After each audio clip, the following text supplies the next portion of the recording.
नमस्कार, TNP news देख रहे हैं आप और यूपी उत्तराखंड की खबरें लेकर आपके साथ हाजिर हूं मैं सोहन सिंह। यूपी के मुख्यमंत्री योगी आदित्यनाथ सूर्या ऑडिटोरियम में सशस्त्र सेना दिवस समारोह में शामिल हुए। उद्घाटन समारोह को संबोधित करते हुए सीएम योगी ने कहा कि थल सेना, वायुसेना और नौसेना के एकजुट प्रयासों का ही परिणाम है कि आज हमारे देश की सीमाएं सुरक्षित हैं और हम हर चुनौती का सामना कर सकते हैं। हमें याद रखना चाहिए कि हमारे सशस्त्र बल सिर्फ एक रक्षा संरचना नहीं है, बल्कि ये हमारे देश की सुरक्षा की एक मजबूत नींव भी है। यूपी के वाराणसी में यूपी कांग्रेस अध्यक्ष अजय राय ने कमलापति त्रिपाठी की 119वीं जयंती पर उनकी प्रतिमा पर पुष्पांजलि अर्पित की। इस दौरान मीडिया से मुखातिब होते हुए उन्होंने बीजेपी के सदस्यता अभियान पर कहा कि ये प्रोपेगेंडा है। जब एक बार कोई पार्टी का सदस्य बन जाता है, बार बार सदस्यता थोड़ी ली जाती है। जनता को भ्रमित करने के तरीके हैं। मैं इस पे सीधे कहना चाहूंगा कि ये पूरी तरीके से प्रोपेगेंडा है। जब एक बार कोई सदस्य बन जाता है, जैसे हमारे यहाँ कांग्रेस पार्टी का कोई सदस्य बन गया या मैं सदस्य हूं, तो बार बार सदस्यता थोड़ी ली जाती है। सदस्यता एक बार होती है। ये केवल प्रोपेगेंडा है और केवल जनता को भ्रमित करने के तरीके हैं। ये पूरी तरीके से केवल जनता को भ्रमित किया जा रहा है। काम करना है, विकास करना है। विकास पे काम नहीं। शहर को आपने टोटो, बनारस को व्यापार में टोटो दे दिया, टोटो का शहर बना दिया आपने। ये पूरी तरीके से प्रोपेगेंडा है, भ्रम करने का तरीका है। यूपी में अल्पसंख्यक, जिसमें खासकर मुसलमानों पर बड़ी पकड़ रखने वाले पूर्व कैबिनेट मंत्री और रालोद के राष्ट्रीय महासचिव डॉक्टर मेराजुद्दीन अहमद ने पार्टी पद से इस्तीफा दे दिया है। इस बात से पश्चिम में सियासी हलचल तेज हो गई है। पार्टी में मुस्लिमों की अनदेखी और देश में किसानों, गरीबों, मजदूरों, दलितों समेत महिलाओं पर हो रहे अत्याचार से मंत्री नाराज थे।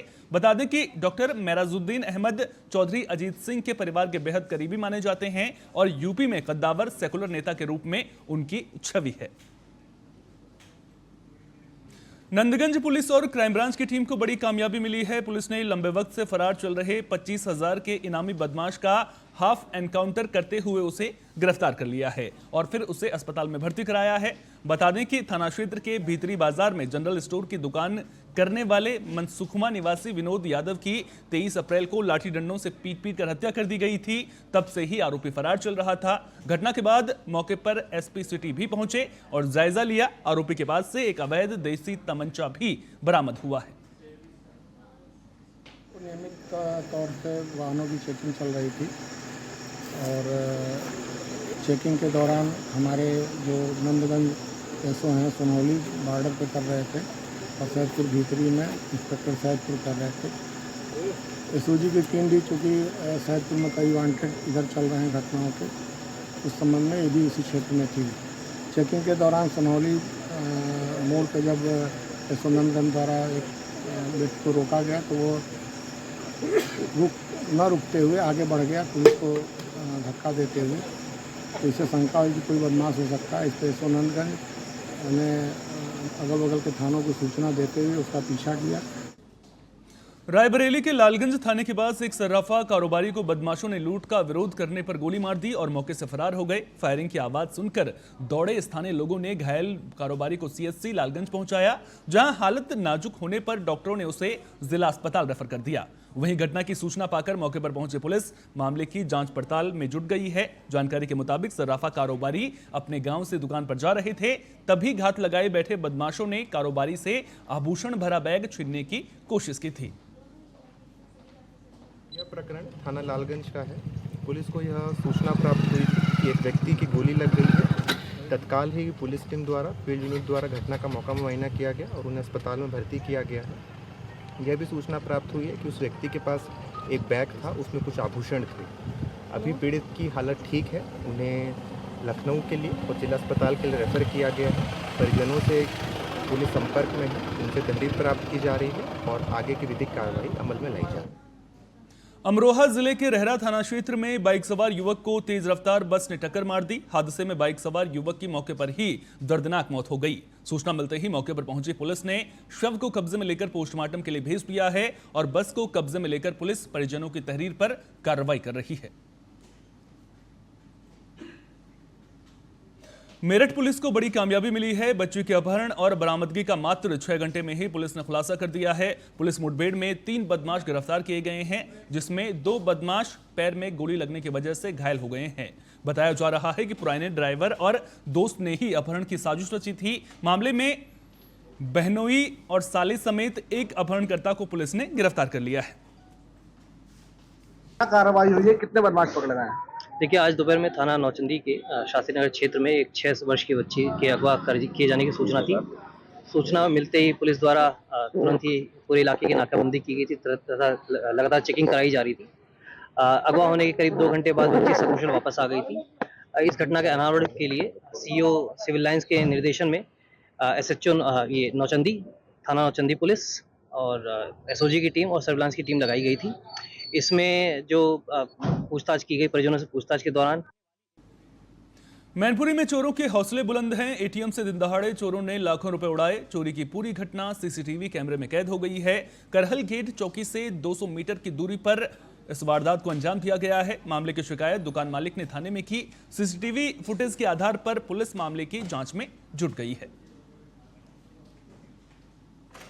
यूपी के बलिया में शराब के नशे की हालत में टकरसन विद्युत उपकेंद्र में ड्यूटी के दौरान फर्श पर पड़ा ये शराबी परिचालक कौशल सिंह है, जो नशे की हालत में रात को 11 बजे से 18 गांव की बिजली आपूर्ति को ठप करके फर्श पर लेटा हुआ है, जिसका वीडियो भी अब सोशल मीडिया पर जमकर वायरल हो रहा है। वहीं बिजली विभाग के एक्सीएन की माने तो वो उनके विभाग में निविदा कर्मचारी है, जो नशे की हालत में ड्यूटी के दौरान 18 गांव की बिजली आपूर्ति को ठप कर चुका है। फिलहाल पूरे मामले में परिचालक को नौकरी से बर्खास्त कर दिया गया है और यह सुनिश्चित किया गया है कि उसे आजीवन विभाग में नौकरी न दी जाए। जो विद्युत वितरण खंड द्वितीय में पड़ता है टकरसन, उस पर एक उपकेंद्र परिचालक निविदा कर्मी जो वो उनके द्वारा जो है शराब के नशे में सोशल मीडिया पर वायरल हुआ कि शराब के नशे में वो पड़े हुए हैं और जो है सब स्टेशन की सप्लाई उनके द्वारा बंद कर दी गई है। बीच में पब्लिक भी वहाँ पर पहुँची तो शराब के नशे में वो धुत पाए गए थे और जिससे जो है रात के 11 बजे से लेकर के 1:30 बजे तक सप्लाई जिससे जो है सब स्टेशन की पूरी तरह से बाधित हो गई थी और 18 गांवों की सप्लाई इससे बाधित थी। तो जिसमें फिर इनकी सेवा अवधि जो है 3.5 वर्ष की थी जो परिचालक थे।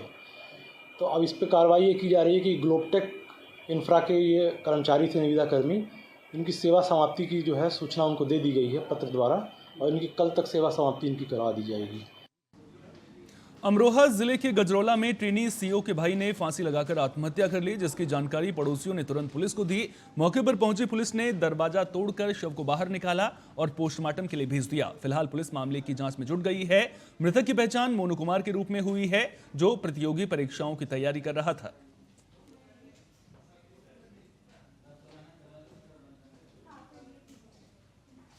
बस्ती जिले में पीडब्ल्यूडी विभाग के जिम्मेदार अधिकारियों की बड़ी लापरवाही सामने आ रही है। पिछले दिनों हुई बारिश के बीच सड़क में कई जगह जानलेवा गड्ढे बन गए हैं, जिसके चलते बड़ी दुर्घटना का खतरा भी लगातार सता रहा है। इसके बावजूद अधिकारी ध्यान नहीं दे रहे हैं। जानकारी के मुताबिक 2 साल पहले 41 करोड़ 52 लाख रुपए की लागत से 22.3 किलोमीटर लंबी सड़क का निर्माण कार्य हुआ था।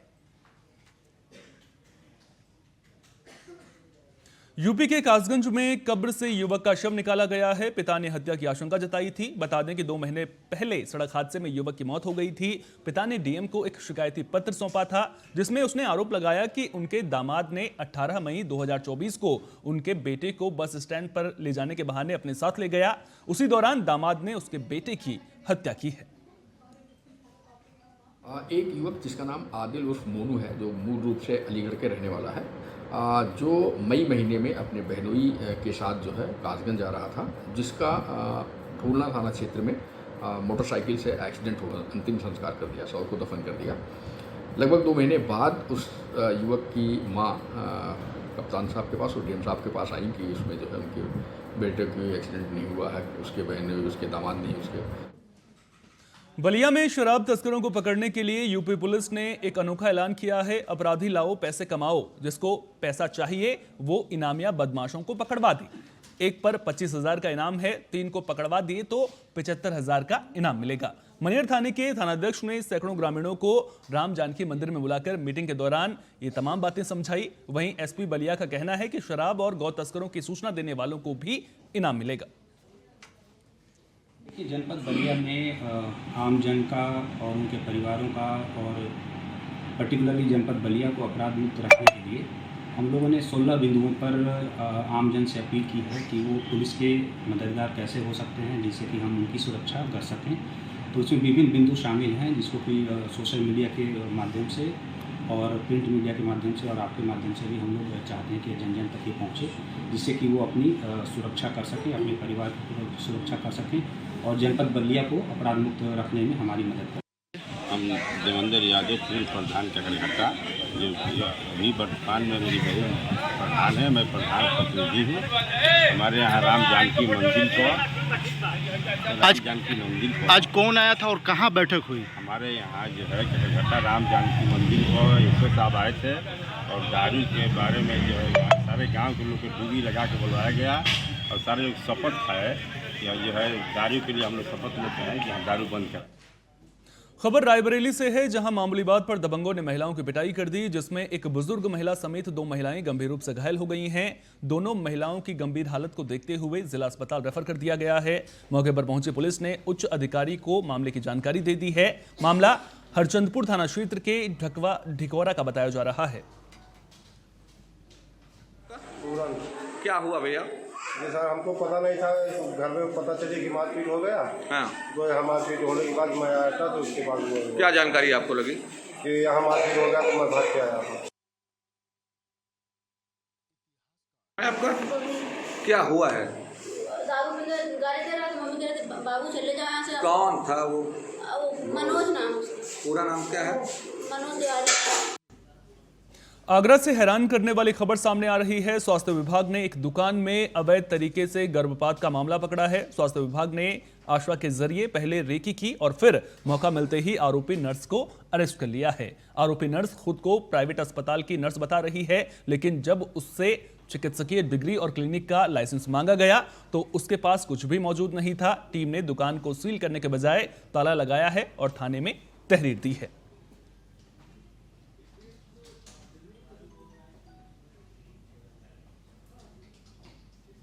चमोली जिले के ग्वालदम स्थित अंग्रेजी शराब का ठेका खोलने का महिलाओं ने पुरजोर विरोध किया है। गुस्साई महिलाओं और ग्रामीणों ने तहसील कार्यालय थराली पहुंचकर जमकर नारेबाजी की और मामले को लेकर तहसीलदार को ज्ञापन भी सौंपा। ग्रामीणों ने लोल्टे स्थित शराब ठेके को 1 हफ्ते के अंदर पूरी तरह से बंद करने की मांग की है।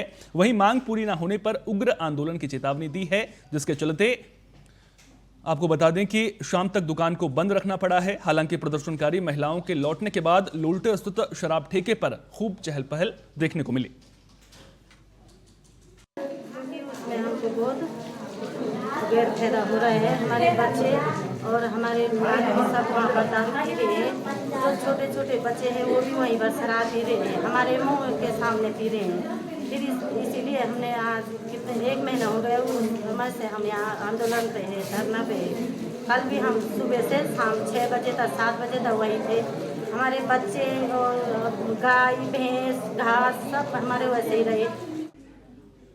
पौड़ी के लैंसडाउन विधानसभा क्षेत्र के रिखणीखाल ब्लॉक क्षेत्र में बीते कई दिनों से गुलदार की दहशत देखने को मिल रही है। वहीं वन विभाग की टीम को आज एक और गुलदार पकड़ने में कामयाबी मिली है। गुलदार को पकड़ने के लिए वन कर्मियों और पुलिस टीम ने संयुक्त रूप से अभियान चलाया है, जिसमें वन कर्मियों और पुलिस टीम ने अपनी पूरी ताकत झोंक रखी है। वन विभाग द्वारा एक गुलदार को ट्रैंकुलाइज करके पिंजरे में कैद किया गया, तो वन विभाग की टीम का हम बहुत बहुत धन्यवाद करते हैं। लेकिन शासन प्रशासन अभी भी ये न समझे कि वो क्षेत्र गुलदार से मुक्त हो चुका है, क्योंकि जिस लोकेशन में 19 तारीख को जहाँ घटना घटी थी उस क्षेत्र में लगातार गुलदार दिखाई दे रहा है। और वहाँ पर ग्रामीणों का कहना है कि आज जिस गुलदार को ट्रैंकुलाइज किया गया तो ग्रामीणों का ये। इस बुलेटिन में मेरे साथ इतना ही। तमाम अहम खबरों के लिए बने रहिए TNP न्यूज के साथ। नमस्कार।